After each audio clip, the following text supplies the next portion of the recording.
Bon, ça fait une semaine que Gemini 3 est sorti et ça ne vous échappera pas que c'est l'un des meilleurs modèles au monde. Et moi j'ai passé des heures à affiner ma compréhension de ce nouveau modèle.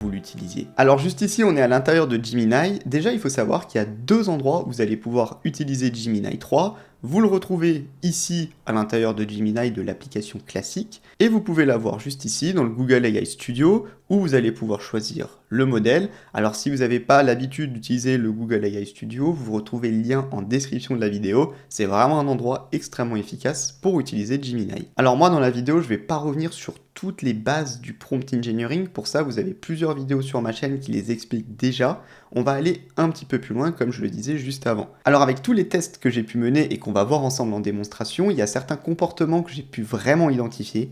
Déjà, il est très bon lorsque la requête, elle est directe, que les instructions sont précises, que les tâches sont bien définies et qu'on lui met d'éventuelles contraintes.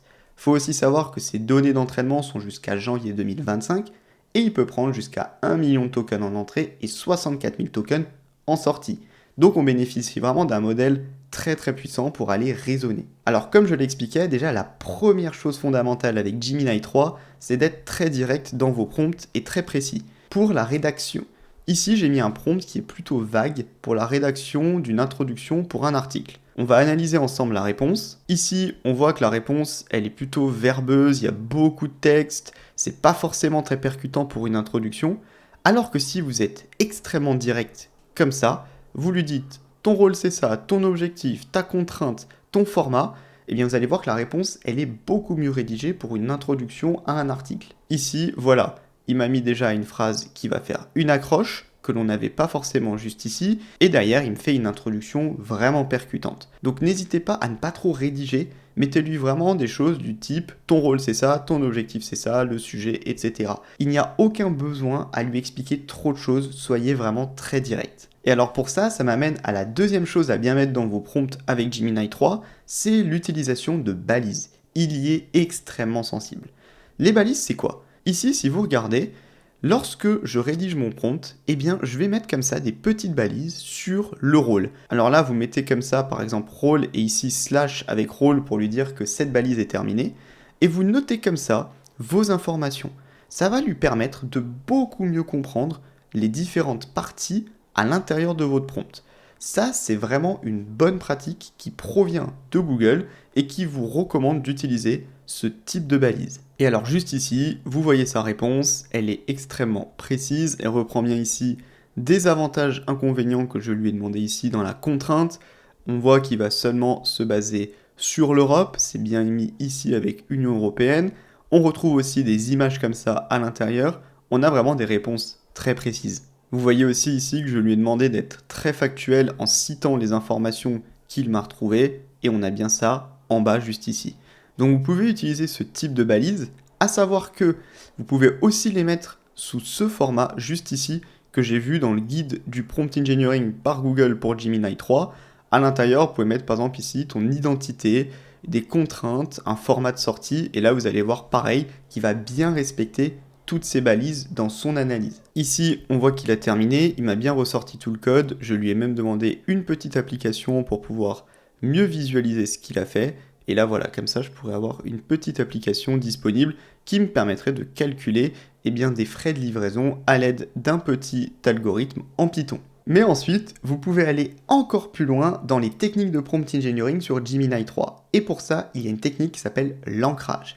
Le but, ça va être de mettre après un gros bloc de contexte une phrase de transition pour relier le contexte à votre requête. Ici, par exemple, si on regarde, j'ai bien mis les éléments avec des balises comme on vient de le voir, donc on est en train de construire de plus en plus ce prompt parfait ensemble dans Gemini 3. J'ai mis énormément de contexte à l'intérieur, mais par contre, entre les deux blocs ici, eh bien, je lui mets une phrase de transition sur la base de cette analyse détaillée et exhaustive des performances des produits. Donc je reprends ces éléments pour lui dire que le contexte est terminé, tu me reprends bien l'analyse détaillée, et bien suite à ça, tu vas pouvoir me faire une analyse de la performance de mes produits. Ensuite, j'ai même rajouté des éléments de contrainte, et comme ça, eh bien, je m'assure qu'il évite l'hallucination entre les éléments de contexte et qu'il ait bien la tâche qu'il va devoir faire juste après.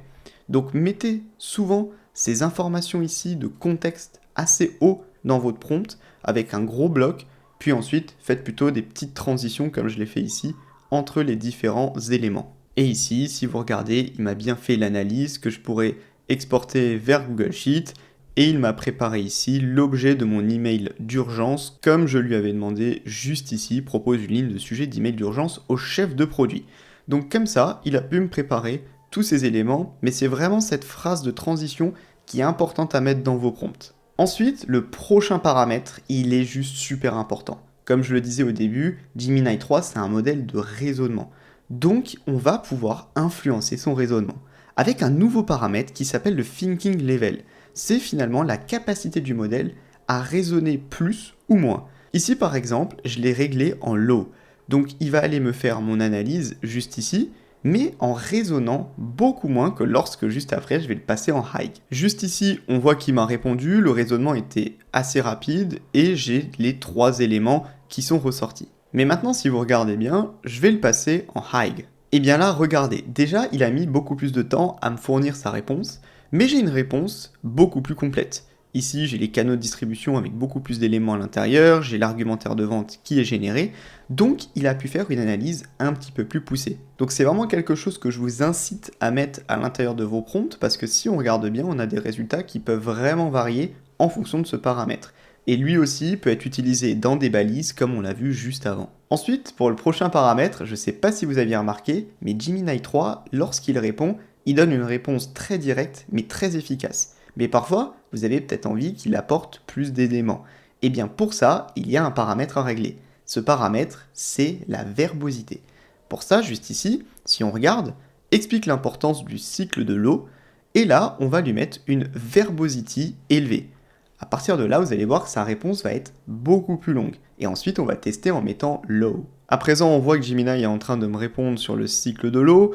On voit que sa réponse, elle est assez complète. Il continue à mettre des informations. Donc là, on a vraiment quelque chose de beaucoup plus long que ce qu'il fait habituellement. Voilà. Et maintenant, si je lui demande la même chose en réglant la verbosité cette fois-ci en low, et bien juste ici, vous voyez que sa réponse, elle est extrêmement courte. Par contre, il m'a mis une image, mais voilà, j'ai juste ces lignes-là, alors qu'avant, j'avais beaucoup plus d'éléments à l'intérieur. Ensuite, encore une fois, comme c'est un modèle de raisonnement, je vais pouvoir améliorer son raisonnement. Et pour ça, à l'intérieur de cette technique, il y a même 2 petites techniques extrêmement intéressantes. La première, c'est d'améliorer son raisonnement via la planification. Pour ça, lorsque je lui pose une question ici, si vous regardez, je vais lui demander d'expliquer le cycle de Krebs, et surtout, avant de fournir la réponse finale, je veux qu'il suive des étapes préparatoires.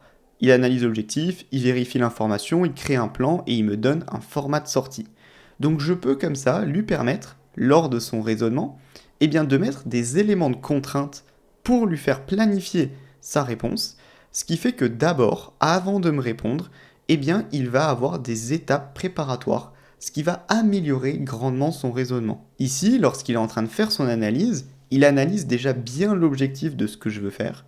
Il va vérifier les informations avant de me les retourner, ce qui pourrait éviter des hallucinations ou des mauvaises informations. Il va créer un plan, et seulement après ça, il me donne sa réponse. Et là, si vous regardez, analyse de l'objectif, il a vérifié les informations, il me dit que c'est suffisant, il me propose un plan structuré, et là seulement il me met sa réponse finale. Donc je peux modifier comme ça ses capacités de raisonnement pour m'expliquer par exemple le cycle de Krebs. Et là alors je vous ai dit qu'il y avait une seconde chose, c'est l'autocritique. Si vous regardez ici un petit peu sur le même modèle, on va lui demander de planifier ou de s'autocritiquer avant de donner une réponse finale. On lui donne des éléments, et à partir de là, avant de me fournir sa réponse encore une fois, il va lire sa réponse et donner une critique de lui-même.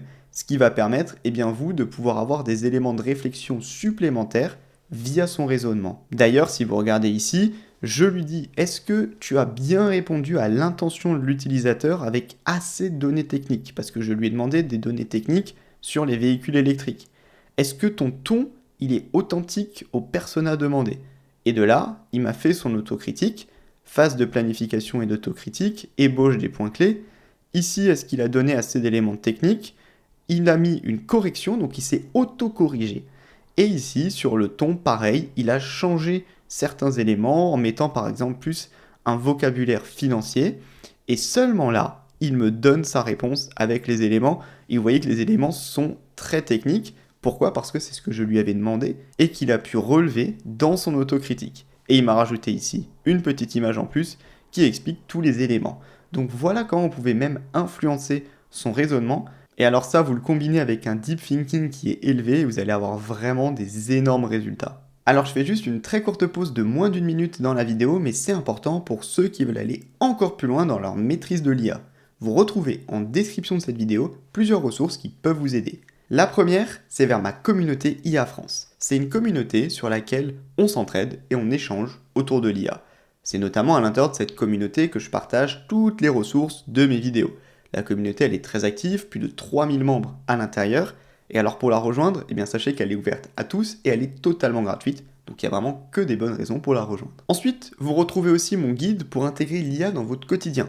Ce guide, eh bien c'est une référence en France avec plus de 90 000 téléchargements. À l'intérieur, vous retrouvez plusieurs ressources qui peuvent vous aider. Déjà, une introduction aux fondamentaux de l'IA. Vous retrouvez aussi des templates de prompt à personnaliser suivant vos besoins. Et vous retrouvez aussi 25 techniques de prompt engineering extrêmement puissantes. Pour accéder au guide, rien de plus simple, vous venez juste ici, vous mettez votre email, vous appuyez sur ce bouton et sur la page d'après, vous avez accès au guide. Enfin, je sais que vous êtes aussi extrêmement nombreux à vouloir automatiser vos tâches à l'aide de l'IA. Pour ça, vous avez la présentation de ma masterclass IA Master. Cette masterclass, c'est une référence en France. C'est la seule masterclass qui vous forme au prompt engineering, comme on le voit dans cette vidéo, mais aussi à toutes les meilleures IA du marché. ChatGPT, Gemini bien sûr, Perplexity, Claude, Microsoft Copilot, vous retrouvez pour chacune de ces solutions différents modules. Et alors bien évidemment, il y a une grosse tendance en 2025, c'est les agents IA. Vous avez aussi tout un module où je vous apprends à créer vos premiers agents IA à mes côtés. Vous retrouvez les témoignages des personnes qui ont participé à cette masterclass. Alors cette masterclass, elle est ouverte à tous, peu importe votre niveau technique. La montée en compétences, elle est progressive. Vous pouvez la suivre à votre rythme, mettre pause, revenir plus tard, un peu comme sur Netflix. Moi, par contre, je m'engage à une chose, c'est que je la mets à jour et je la mets à jour tous les mois. L'IA, ça évolue très vite et je veux m'assurer que vous ayez toujours les meilleures connaissances disponibles. Et bien pour ça, à partir du moment où vous la rejoignez, vous y avez un accès à vie et vous bénéficiez bien évidemment de toutes ces mises à jour. Et alors je ne pouvais pas vous laisser sans vous montrer à quoi ressemble un prompt parfait avec Gemini 3. Et bien juste ici, votre prompt parfait, déjà, il a des balises. Ça, c'est vraiment quelque chose qui fonctionne très bien. Vous pouvez y régler à l'intérieur la verbosité, que je vous conseille de mettre dans les contraintes. Vous lui mettez bien vos instructions. N'oubliez pas aussi les techniques d'ancrage si vous avez par exemple beaucoup de contexte. À l'intérieur, je lui donne un format dans lequel je veux la réponse. Et la tâche utilisateur arrive tout à la fin. Et c'est comme ça que vous allez avoir les meilleures réponses de la part de Gemini. Ici, je lui dis que c'est un Gemini Manager, un expert en leadership, la psychologie du travail. Je lui donne des instructions, je lui donne certaines contraintes, et c'est vraiment là que vous allez pouvoir exploiter au maximum tout son potentiel. Ici, le but, c'est d'avoir des recommandations sur un collaborateur qui pourrait avoir une attitude toxique, etc., mais qui est aussi très très bon, donc on va le mettre dans une situation un petit peu litigieuse, et il doit faire l'introduction de mon entretien. Et de là, on voit qu'il me fournit des très bonnes recommandations. Il applique un framework Desk à l'intérieur.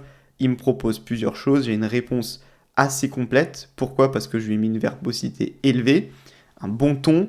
Et là, vous avez vraiment le type de prompt parfait qui vous permet d'exploiter au mieux Gemini 3. Bon alors normalement vous l'avez vu, il y a quand même beaucoup de nouvelles choses à assimiler dans vos prompts pour bien utiliser Gemini 3. Eh bien vous saviez que c'était plus ou moins la même chose avec GPT-5 lors de sa sortie. Et pour ça, eh bien je vous offre une séance de rattrapage juste ici où vous pouvez retrouver le même type de vidéo mais cette fois-ci sur GPT-5.